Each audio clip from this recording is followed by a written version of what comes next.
Buenos días para todos. Por la bienvenida. Tuvimos una semana muy movida. Nos representamos allí en el retiro de varones en Mercedes. Cuento que tuvimos un buen tiempo allí. Personalmente fue la primera vez que estuvimos por allá, un grupo de 5 hermanos de aquí, de Ituzaingó, y estuvimos un buenísimo tiempo con la palabra de Dios, a cargo también de nuestro hermano Samuel. Después también lo tuvimos en las conferencias, así que bueno, si se me escapa algún modismo español, bueno, ya saben por qué es. Creo que somos más gallegos que Enrique a esta altura, de haberlo escuchado. Bueno, no tanto. Pero bueno, la verdad que es una bendición, Samuel. Sabemos que cuando Dios habla, es más allá del instrumento humano. Dios usó un burro en un momento para hablarle al profeta Balaam. Así que bueno, podemos ser instruidos y tener a Samuel es como tener a la RAE, ¿no? A la Real Academia Española, ahí en vivo. Pero bueno, la verdad que yo cuando lo escuché la primera vez, hace como 25 años, que vino, no sé, capaz que no tanto, pero tenía un preconcepto con los teólogos, la verdad, confieso.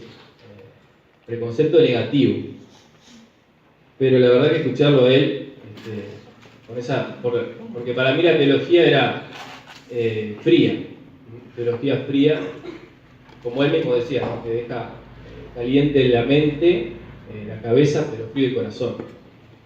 Sin embargo, esa palabra aplicada, vivencial, la verdad que fue una bendición y es una bendición. Bueno, muy bien. Vamos a compartir de hoy y felices Pascuas de Resurrección para todos. Por lo tanto, el tema de hoy ya lo tenemos allí. Es ni más ni menos que la Pascua. El momento glorioso en el cual el Señor Jesús venció hasta la misma muerte. Pero previamente a eso quiero preguntarte, hermano, en esta mañana, ¿estás peleando la buena batalla de la fe? ¿Estás corriendo esa carrera que el Señor pone por delante tuyo? Te pregunto, ya sea que tengas muchos años en el Evangelio como que no, ya sea que vengas todos los días aquí a la iglesia, o que vengas por primera vez, o que hace tiempo que no vengas. Sabés que Dios tiene una carrera y hay una batalla que pelear. El apóstol Pablo decía que no tenemos lucha contra carne ni sangre, sino contra principados, contra potestades, contra huestes espirituales de maldad en las regiones celestiales. O sea, hay una batalla que pelear. Pero no se trata de ir a pegarle a nadie, a hacerse el valentón, a matar a nadie, sino que en esta batalla que tenemos por delante, tenemos primero que disfrutar del Señor y también decirle que no a ciertas cosas. Como un soldado está en servicio, está disponible, está allí, está dispuesto. No está en el bar, no está viendo la tele, no está tirado ahí, está en servicio. Si lo llama el jefe, si lo llama el sargento, si lo llama el comandante, ahí está. ¿Estás disponible? ¿Estás dispuesto? ¿Sabés que eso no es solamente para los hermanos estos que fueron a Brasil? Que fueron allí a las nuevas tribus. Sí es para ellos. Sí, ellos están tomando el arado y yendo. Pero Hechos 1:8 nos dice: recibiréis poder cuando haya venido sobre vosotros el Espíritu Santo. Y me seréis testigos en Jerusalén, en Judea, en Samaria, ¿y qué más? Hasta lo último de la tierra. Hasta lo último de la tierra puede ser acá. Pero ¿qué más hay? Está Jerusalén, está Judea. ¿Jerusalén se evangelizó? ¿Se terminó con Jerusalén? Pregunto. No. Nunca se termina Jerusalén, nunca se termina Judea, ni Samaria, ni lo último de la tierra. Por lo tanto, el Señor espera de ti y de mí que tomes esta misión, que te involucres en esta tarea. ¿De qué se trata? De vivir en Cristo, vivir a Cristo y compartir de su mensaje. Y lo que vamos a ver ahora es ni más ni menos que lo que da sentido y razón a todo esto que decimos. La resurrección de Cristo. Vamos a ver primeramente allí en Juan, acompáñenme por favor, el Evangelio según San Juan, capítulo 20.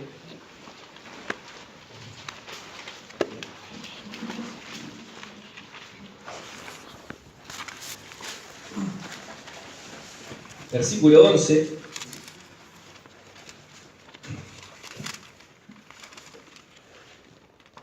Dice así: pero María estaba fuera llorando junto al sepulcro, y mientras lloraba se inclinó para mirar dentro del sepulcro. Y vio dos ángeles con vestiduras blancas, que estaban sentados el uno a la cabecera y el otro a los pies, donde el cuerpo de Jesús había sido puesto.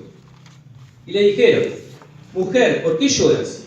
Les dijo: porque se han llevado a mi Señor y no sé dónde le han puesto. Cuando había dicho esto, se volvió y vio a Jesús que estaba allí, mas no sabía que era Jesús. Jesús le dijo: mujer, ¿por qué lloras? ¿A quién buscas? Ella, pensando que era el hortelano, le dijo: Señor, si tú lo has llevado, dime dónde lo has puesto y yo lo llevaré. Jesús le dijo: María. Volviéndose ella le dijo: Raboni, que quiere decir maestro. Jesús le dijo: no me toques, porque aún no he subido a mi Padre, mas ve a mis hermanos y diles: subo a mi Padre y a vuestro Padre, a mi Dios y a vuestro Dios. Fue entonces María Magdalena para dar a los discípulos las nuevas de que había visto al Señor y de que le había dicho estas cosas. Entonces aquí tenemos esta primera aparición del Señor Jesús resucitado. Y todos conocemos lo que fue los días previos, lo que fue el sufrimiento del Señor. Recordábamos allí en las conferencias cómo fue este tema de que Poncio Pilato, el gobernador romano, al cual le llevaron a Jesús, sabiendo lo justo y sabiendo que los principales sacerdotes lo habían entregado a él por envidia, quería liberarlo. Y entonces él, pensando que bueno, buscó por el tema de liberarlo, presentó a Barrabás y a Jesús, y de esa manera buscaba, bueno, no van a elegir a Barrabás, ¿no? Porque es un sedicioso, un asesino, van a elegir a Jesús. Pero se le complicó, se le dio vuelta y eligieron incluso a Barrabás. Y después lo entregó para ser azotado. Y recordábamos en las conferencias que esa película, La Pasión de Cristo, que muchos la hemos visto, algunos decían, bueno, demasiado sangrienta. No, realmente fue así, o peor. O peor. Y así, con ese látigo romano que desgarraba la carne, que muchas veces el preso no podía sufrirlo, soportarlo, moría allí bajo el látigo romano, que desgarraba la carne, que dejaba al descubierto en las costillas, y después lo trae delante del pueblo y lo pone, he aquí al hombre, hecho un desastre, como lo habían dejado. tu Señor y mi Señor. Y él, como cordero, no abrió su boca, no protestó. Y inclusive así, pensando, bueno, ya está, lo van a dejar, ya escarmentó. No, crucifícalo. Todo el reino de las tinieblas estaba allí, moviendo a la gente, pensando que de esa manera destruían al Hijo de Dios.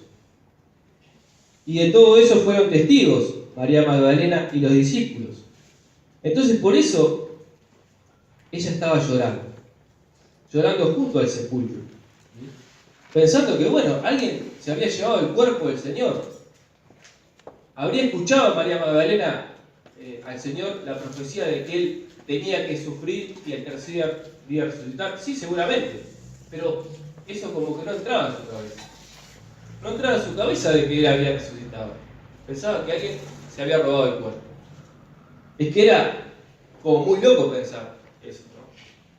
De que el Señor Jesús había resucitado. Y entonces se aparece Jesús a María y le dice, mujer, ¿por qué lloras? ¿A quién buscas? Y después le dice, María, soy yo, María. Y ella, la emoción, Raboni, maestro. Ese fue el primer momento. Después, acompáñame al versículo 19. Cuando llegó la noche de aquel mismo día, el primero de la semana, cuando, estando las puertas cerradas en el lugar donde los discípulos estaban reunidos por miedo de los judíos, vino Jesús y puesto en medio les dijo, paz a vosotros. Y cuando les hubo dicho esto, les mostró las manos y el costado, y los discípulos se regocijaron viendo al Señor. Entonces Jesús le dijo otra vez, paz a vosotros, como me envió el Padre, así también yo os envío. Y habiendo dicho esto, sopló y les dijo, recibid el Espíritu Santo. A quienes remitieren los pecados les son remitidos, y a quienes se los retuvieres les son retenidos. Pero Tomás, uno de los 12, llamado Dídimo, no estaba con ellos cuando Jesús vino. Le dijeron pues los otros discípulos, al Señor hemos visto. Él les dijo, si no viere en sus manos la señal de los clavos, y metiere mi dedo en el lugar de los clavos, y metiere mi mano en su costado, no creeré. 8 días después estaban otra vez sus discípulos dentro, y con ellos Tomás. Llegó Jesús, estando las puertas cerradas, y se puso en medio y les dijo, paz a vosotros. Luego dijo a Tomás, pon aquí tu dedo y mira mis manos, y acerca tu mano y métela en mi costado, y no seas incrédulo, sino creyente. Entonces Tomás respondió y le dijo, Señor mío y Dios mío. Jesús le dijo, ¿porque me has visto, Tomás, creíste? Perdón, no es una pregunta. Porque me has visto, Tomás, creíste. Bienaventurados los que no vieron y creyeron. Entonces, el Señor Jesús, vemos aquí, no es la única vez, pero se aparece a María y le dice, bueno, ve y avísale a mis discípulos, mis hermanos. Y ella lo hizo. Pero después él mismo se apareció, como dice, estando las puertas cerradas, mostrando que ese cuerpo glorificado es diferente al nuestro y ahora al que tenía el Señor Jesús cuando estuvo sobre la tierra caminando, porque Él era 100% hombre, 100% Dios también, pero el Señor tenía un cuerpo como el nuestro, después de la resurrección, un cuerpo glorificado. Y se aparece allí, en el medio, estando las puertas cerradas, o sea, no sometido a las reglas físicas, ¿no? Porque ninguno de nosotros puede aparecerse en un cuarto cerrado, ¿verdad? Es imposible. Pero el Señor Jesús sí, lo pudo hacer. Y nosotros tendremos un cuerpo semejante al cuerpo de la gloria suya. Y dice, paz a vosotros. A esos discípulos que estaban tan llenos de miedo, como dice, por miedo a los judíos. Imagínense, y era el pastor y se derramarán las ovejas. dispersará las ovejas. Y las ovejas estaban dispersas, con miedo, porque habían matado al Señor y podían matarlos a ellos. Ellos tenían miedo, pero vieron al Señor vivo. Él estaba cumpliendo la profecía, cumpliendo lo que les había dicho y repetido. Es necesario que el Hijo del Hombre muera y al tercer día resucite. Y entonces ahí ellos tuvieron ese regocijo viendo al Señor, pero algunos todavía como que no creían. Y en este caso, Tomás, uno de los 12, justo no estaba en ese momento. Y él reacciona como cualquier agnóstico haría, ¿no? Si yo no lo veo con mis ojos, si yo no pongo mi dedo en la herida de los clavos, no voy a creer. No voy a creer. Y el Señor podría haberlo juzgado por su incredulidad. Pero no. Otra vez pasó y se apareció, y ahí sí estaba Tomás. Y ahí Tomás vio la prueba contundente y le dijo: Señor mío y Dios mío. Ahí Tomás vio, y ahí Tomás creyó. Porque me has visto, Tomás, ¿creíste? Bienaventurados los que no vieron y creyeron. Esta no es la única vez. Después, enseguida vamos a ver otras veces más que el Señor se apareció. Pero, una pregunta. ¿Podía el Señor haberse quedado sobre la tierra? Porque nosotros tenemos que hay ateos, hay agnósticos, hay gente que dice que Dios no existe, hay gente que dice, no, yo sí, como Tomás, el agnóstico. Si yo no veo, no creo. ¿Podría el Señor haber puesto un trono en el monte más alto y ahí quedarse con su luz desde ese momento y decir, bueno, acá estoy yo, no dude más, Dios existe? ¿Podría haberlo hecho? ¿Sí o no? Sí, perfectamente. Ahora, ¿por qué no lo hizo? ¿Cómo? Mi reino no es de este mundo. Ahí está. Sí. ¿Por qué más? La salvación es por fe, no por vista. Dios estableció que la salvación es por fe. ¿Y qué es la fe? La fe es la certeza de lo que se espera, la convicción de lo que no se ve. Y nosotros, vos y yo, no tenemos otro camino para ser salvos que la fe. Por lo tanto, a los discípulos que se le apareció, ellos ya tenían fe. Ellos ya creían. Iban a ser los testigos del Señor. Aquellos que hemos visto al Señor resucitado. No es un cuento, no es una alucinación, no es una histeria colectiva que se formó allí. No, lo vimos varias veces, no una vez. Y de allí empezó el cristianismo. Pero bienaventurados los que no vieron y creyeron. Esos somos nosotros. Nosotros no lo vimos, pero la salvación es por fe. El Señor estableció: el justo por la fe vivirá. Por la fe vivirá. No por lo que pueda llegar a ver. No es ver para creer. Es creer para ver. ¿No te he dicho que si crees verás la gloria de Dios? Si crees, verás. Dicen que del otro lado de ese río de la muerte ya no hay ateos. Alguien podrá ser ateo hasta la muerte, pero después de la muerte ya no. Después de la muerte ya no hay ateos. Pero la fe, ahora que estás vivo, que estamos vivos, es el medio para decirle al mundo: por la fe puedes ser salvo. Es la fe. Es la fe. Y Cristo venció la muerte con poder. Y todo esto que leímos se escribió con el propósito que dice el versículo 31. Pero estas se han escrito para que creáis que Jesús es el Cristo, el Hijo de Dios, y para que creyendo tengáis vida en su nombre. Es la fe, ese ese vehículo, ese poder que nos lleva a la vida eterna, a conocer a Dios. Solamente es por fe. Sin fe es imposible agradar a Dios. No puede tomar lo que tú hagas en lugar de la fe. No podés hacer para tener. ¿Cómo te sentís con respecto a Dios? ¿Es para Dios ese tirano que está allí para señalar tu error? ¿Es aquel que pone una talla que no puedes alcanzar? ¿Es aquel que te insiste con hacer cosas todo el tiempo, a la cual a duras penas puedes llegar? ¿Eso es Dios para ti? Ese no es Dios. Ese no es Dios.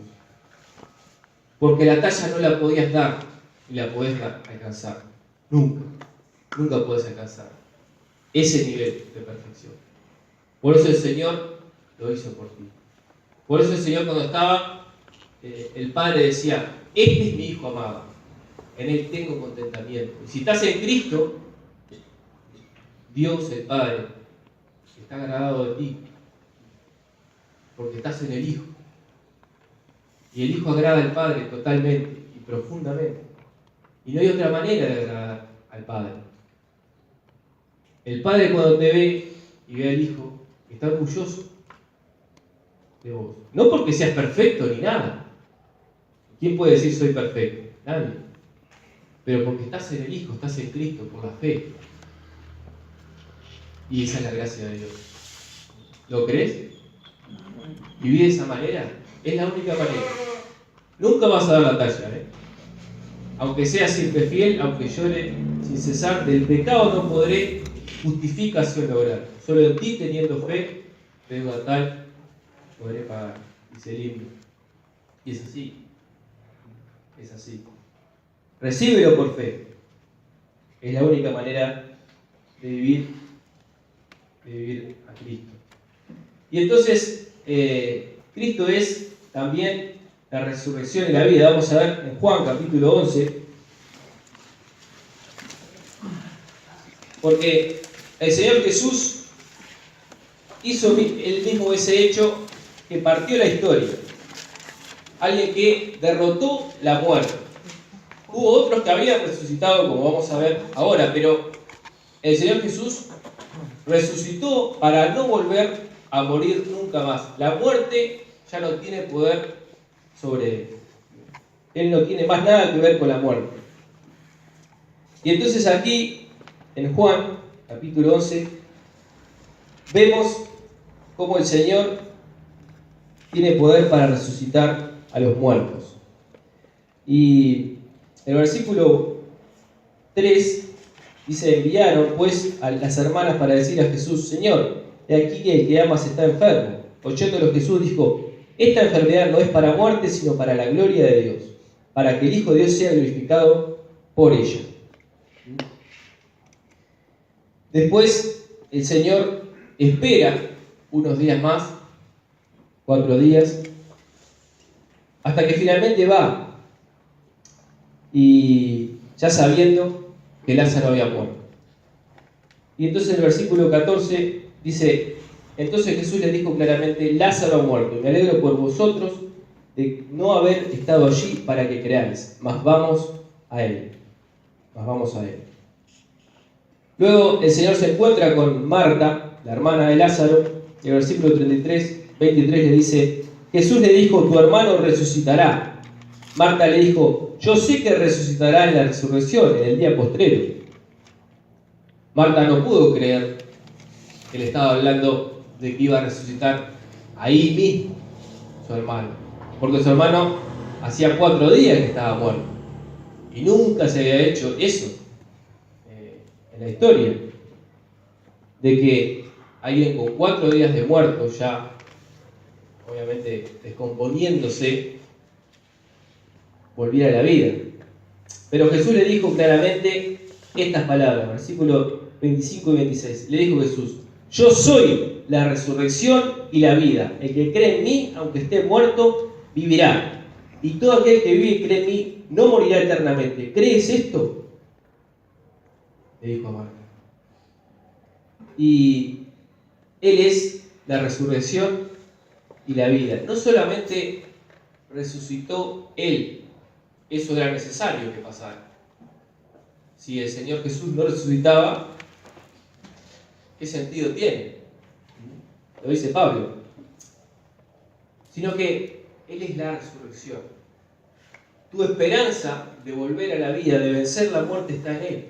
Él es la resurrección y la vida. Él puede comunicarnos esa resurrección, porque Él venció la muerte. Y esto que iba a pasar ahora con Lázaro, era una señal, lo leímos, para que el Hijo del Hombre sea glorificado. ¿Qué pasó después? Bueno, versículo 33. Jesús entonces, al verla llorando, de los judíos que la acompañaban, también llorando, se estremeció en espíritu y se conmovió. Y dijo: ¿dónde le pusisteis? Le dijeron: Señor, ven y ve. Jesús lloró. Dijeron entonces los judíos: mirad cómo le amaba. Y algunos de ellos dijeron: ¿no podía este que abrió los ojos al ciego haber hecho también que Lázaro no muriera? Jesús, profundamente conmovido otra vez, vino al sepulcro. Era una cueva y tenía una piedra puesta encima. Le dijo Jesús: quitad la piedra. Marta, la hermana del que había muerto, le dijo: Señor, hiede ya, porque es de 4 días. Jesús le dijo: ¿no te he dicho que si crees verás la gloria de Dios? Entonces quitaron la piedra de donde había sido puesto el muerto, y Jesús, alzando los ojos a lo alto, dijo: Padre, gracias te doy por haberme oído. Yo sabía que siempre me oyes, pero lo dije por causa de la multitud que está alrededor, para que crean que tú me has enviado. Y habiendo dicho esto, clamó a gran voz: Lázaro, ven fuera. Y el que había muerto salió, atadas las manos y los pies, con vendas y el rostro envuelto en un sudario. Jesús le dijo: desatadle y dejadle ir. El Señor Jesús tiene poder sobre la muerte. Él pudo resucitar a Lázaro. Lázaro en este momento resucitó para luego volver a morir. Luego Lázaro volvió a... No sabemos cuántos años más vivió Lázaro, pero luego sí volvió a morir. Pero nosotros tenemos una esperanza de resucitar para ya no volver a haber muerto. ¿Crees esto, hermano? ¿Lo crees? ¿Crees que el Señor Jesús resucitó y que te espera la resurrección? Amén. Vamos a ver 1 Corintios 15, la importancia fundamental que tiene esto.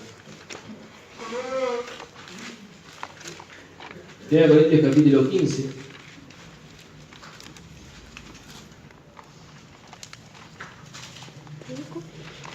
Primera de Corintios 15. Listo.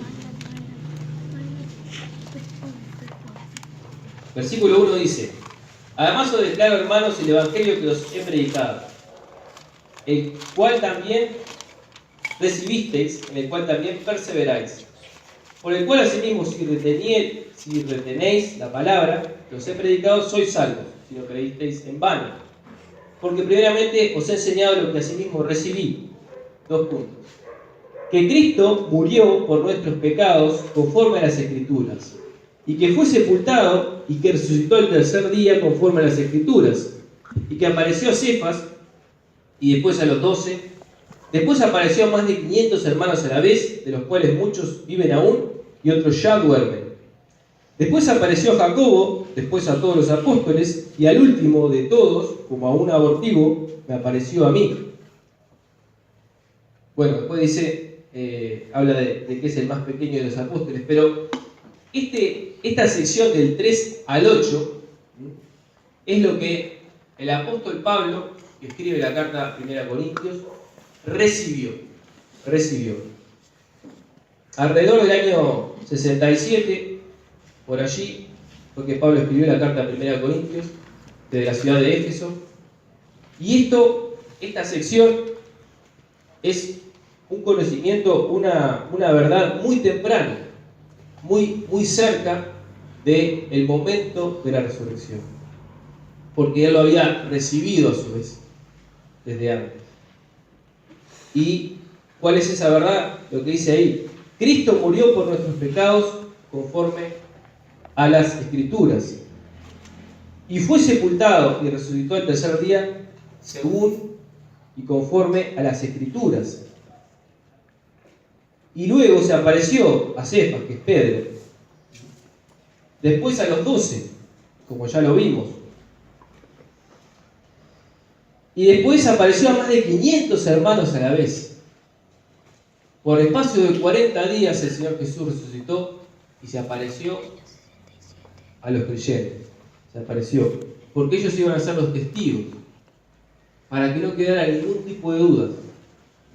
No se trata de una alucinación colectiva. No hay posibilidad de esas cosas. No era una fábula, no era un mito, no había ninguna chance. Jesús resucitó. Y por 40 días, espacio de 40 días, mostró las evidencias. Él demostraba, él comió delante de ellos. No soy una alucinación, no soy un fantasma. Soy yo, estoy vivo. Y los hermanos, en el momento en que se escribía, se apareció 500 hermanos a la vez, de los cuales muchos todavía vivían. Y se podía ir y preguntarle, ¿así que viste al Señor vivo? Sí. Sí, claro. Después a Jacobo y el mismo apóstol Pablo era testigo de la resurrección. Y Pablo no era un apóstol al principio, ¿sabes? Pablo era el enemigo número 1 de los creyentes, aquel que asolaba a la iglesia, Saulo de Tarso. Saulo de Tarso era aquel fariseo que asolaba a la iglesia. ¿Está bien? Está. Bien. Asolaba a la iglesia, Saulo. Pero no pudo con la evidencia fuertísima de que el Señor Jesús se apareció delante de él. Y le dijo, Saulo, Saulo, ¿por qué me persigues? ¿Y quién eres, Señor? Yo soy Jesús, a quien tú persigues. Y una cosa te es dar cosas contra la dijo. ¿Qué quieres que haga, Señor? Le dijo. El Señor lo bajó del caballo literalmente a Saulo y lo transformó en el apóstol Pablo. Por eso dice, al último se me apareció a mí. El mismo Pablo era testigo de la resurrección de Cristo. Y por eso tuvo que cambiar totalmente. De perseguidor de la iglesia a el apóstol. Entonces, no podemos dudar de la resurrección. Había en ese momento, en la iglesia de Corinto, un pensamiento muy peligroso, como dice el versículo 12. Pero si se predica de Cristo que resucitó de los muertos, ¿cómo dicen algunos entre vosotros que no hay resurrección de muertos? Porque si no hay resurrección de muertos, tampoco Cristo resucitó. Y si Cristo no resucitó, vana es entonces nuestra predicación, vana es también vuestra fe. Y somos hallados falsos testigos de Dios, porque hemos testificado de Dios que Él resucitó a Cristo, al cual lo resucitó, si en verdad los muertos no resucitan. Porque si los muertos no resucitan, tampoco Cristo resucitó, y si Cristo no resucitó, vuestra fe es vana, aún estáis en vuestros pecados. Entonces también los que durmieron en Cristo perecieron. Si en esta vida solamente esperamos en Cristo, somos los más dignos de conmiseración de todos los hombres. ¿Qué significa esto, digno de conmiseración? Es duro que te digan, me das lástima, ¿no? Si yo miro a Manuel y digo, Manuel, me das lástima, ¿no? Pero me agarré de ejemplo, ¿no? Pero qué duro que es, ¿no? Me das lástima, sí. Eso es digno de conmiseración. Y si Cristo no resucitó y nosotros, ¿qué estamos haciendo acá? O sea, seríamos dignos de lástima. Pero ¿cuál es la verdad? Mas ahora Cristo ha resucitado de los muertos. Primicias de los que durmieron es hecho. Los que murieron confiando en Cristo se nos adelantaron. Solamente se nos adelantaron. el que cree en mí, aunque esté muerto, vivirá. Y nosotros los que vivimos, y el que vive y cree en mí, no morirá para siempre. No morirá para siempre. La muerte podrá tomarnos, envolvernos, pero será un sueño. Solamente un sueño para nosotros. Durmieron, es como dice la Biblia. Pero el Señor nos va a despertar algún día. ¿Lo crees? Tiene que ser una fe sólida. Una fe sólida. No podemos dudar de esto. Y como dice, fíjense el versículo 23 o del 21. Porque por cuanto la muerte entró por un hombre, también por un hombre la resurrección de los muertos. Porque así como en Adán todos mueren, también en Cristo todos serán vivificados. Pero cada uno en su debido orden. Cristo en las primicias, luego los que son de Cristo en su venida. Luego el fin, cuando entregue el reino al Dios y Padre, cuando haya suprimido todo dominio, toda autoridad y potencia. Porque preciso es que Él reine hasta que haya puesto a todos sus enemigos debajo de sus pies. Y el postrer enemigo que será destruido es la muerte. Es la muerte. Entonces, el Señor Jesús estuvo esos 40 días, mostró pruebas fuera de toda duda de que Él estaba vivo a los que creían. Como dice, lo que tiene, el que tiene le será dado. Ellos ya creían y les fue dado la bendición de ver con sus propios ojos al Señor Jesús resucitado. Y fueron sus testigos. Y luego los que no vimos pero creímos. Y así estamos, así llegamos en este tiempo hasta ahora. Y el Señor Jesús está en su trono de autoridad. ¿Y qué está haciendo? ¿Qué está haciendo? Esperando, le digo. Esperando. ¿Qué está esperando? Que todos los enemigos se pongan como un estrado a sus pies, que reconozcan su autoridad, porque Él tiene toda la autoridad. Cuando caminó sobre la tierra, uno podía resistirle, uno podía negarle, uno podía escupirle, uno podía ponerle una corona de espinas, porque Él lo permitió, porque Él dijo, nadie me quita la vida, pero yo he venido para servir y para entregar mi vida en rescate por muchos. Pero no era ese Dios que se apareció en Sinaí, donde el pueblo de Israel tembló ante ese monte que temblaba, que estaba el trueno, estaba el fuego. Era increíble ver eso, imposible de resistir. Y pidieron, no, tú habla con Dios, vos habla con Dios, porque nosotros vamos a morir todos acá, delante del Dios de la gloria. El Señor Jesús recubrió su gloria con la humanidad. Y cuando veían un hombre. Se veía un hombre nomás. Pero sí tiene toda la autoridad. Y el último enemigo que va a ser destruido es la muerte. ¿Sabes que la muerte no es un amigo de Dios? Vivo yo, dice Jehová, que no quiero la muerte del impío. Dios no quiere la muerte. Adán le dijo, bueno, no comas del fruto de este árbol, porque el día que comieres, morirás. Le advirtió. Pero no es un aliado de Dios la muerte. Dios no quiere la muerte. En Él estaba, ¿qué? La vida. Y la vida es la luz de los hombres. No dice Juan, pero el enemigo que es la muerte va a ser derrotado al final. Vamos a ver dos versículos más. Hebreos 2, 14 y 15. Y vemos el efecto que debe producir en nosotros estas cosas. Hebreos 2, 14 y 15. Dice así: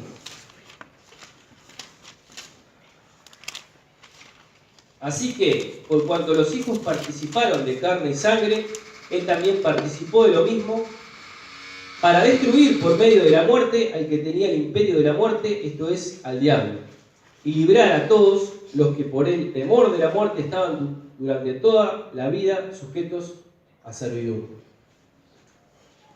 Entonces aquí vemos lo que es la obra profunda del Señor, ¿no? Con su muerte y su resurrección. La realidad de la muerte nos tiene sometidos a nosotros.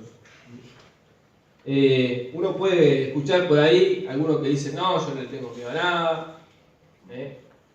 No, la muerte, no sé, dudo.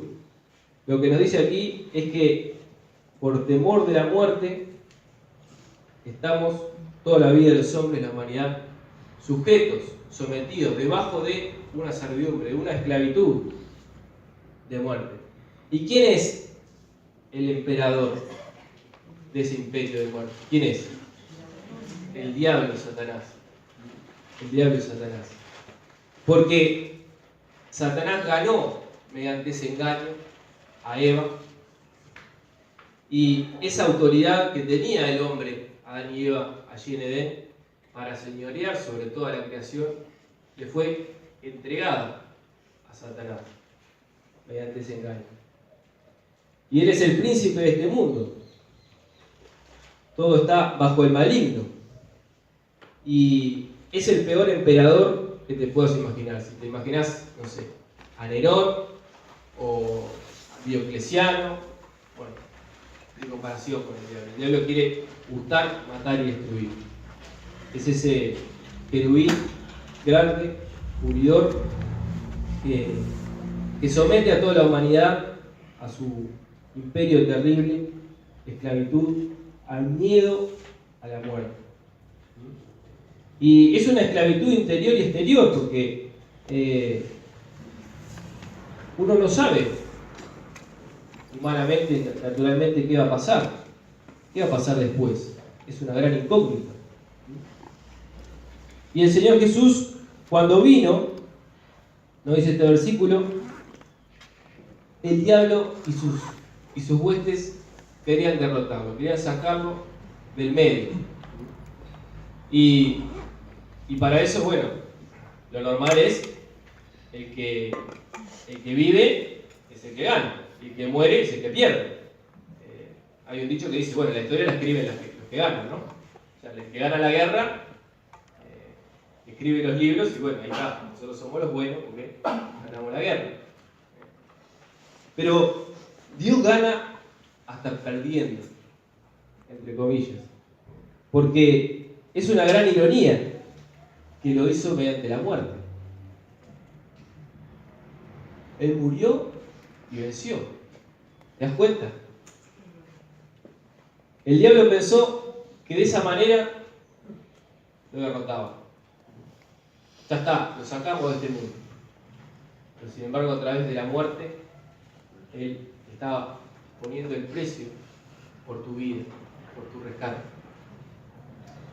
Puso su vida por vos, dio su sangre por ti. Y de esa manera te rescató y me rescató.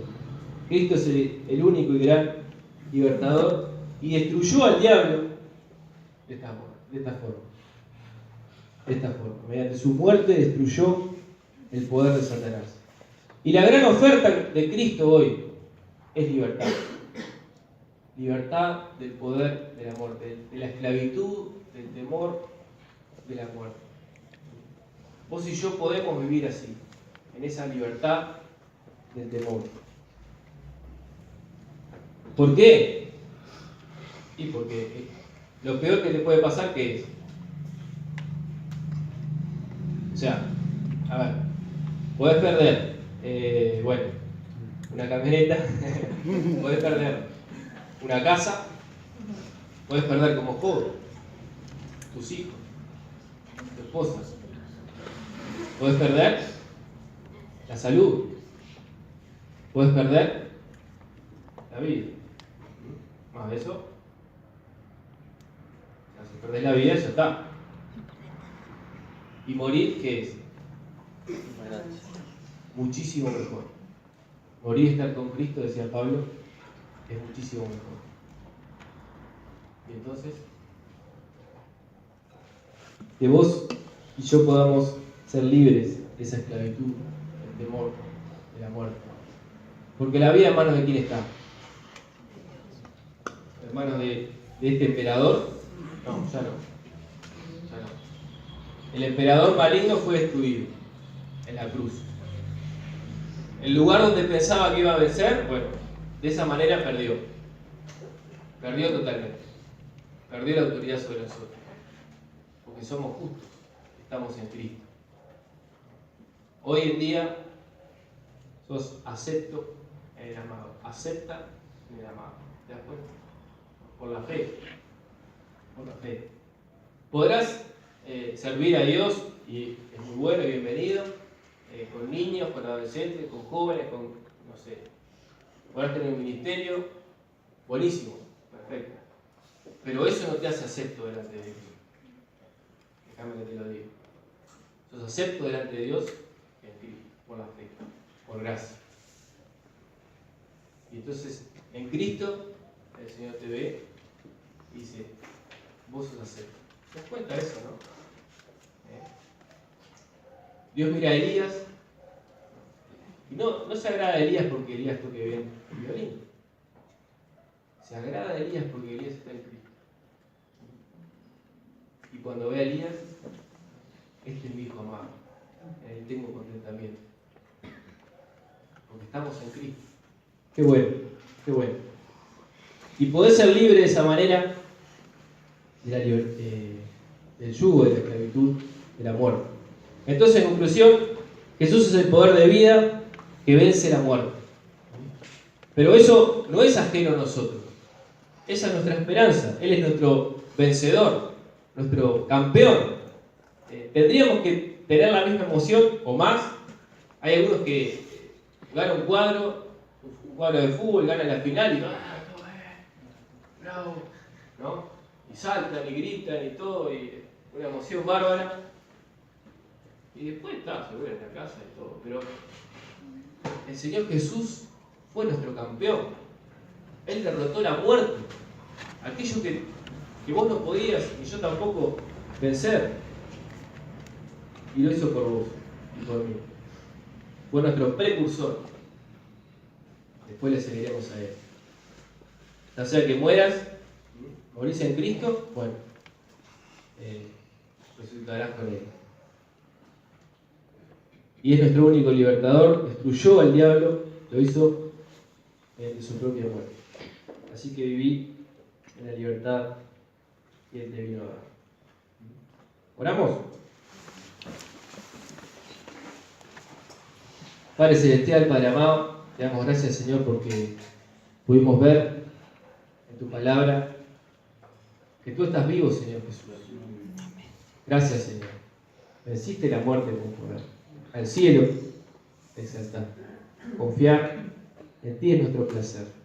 Morir no temo yo, como dice el libro, Señor. Que podamos gozarnos, Señor, en esta vida, en lo que nos permites hacer. Ayúdanos, Señor, porque somos débiles, tantas veces flaqueamos, tantas veces bajamos la mirada. Que esto pueda ser un aliento, un estímulo para nosotros, Señor. Tú nos llamas a confiar, nos llamas a vivir una vida, dedicarnos a ti, Señor, a esa misión que tienes para nosotros, a esta carrera, a ser parte de este ejército, Señor, que se mueve para ganar la eternidad, Señor, aquellos que todavía no te conocen. Padre, bendice este tiempo, Señor, que tu palabra siga trabajando en nuestro corazón. En el nombre de Jesús.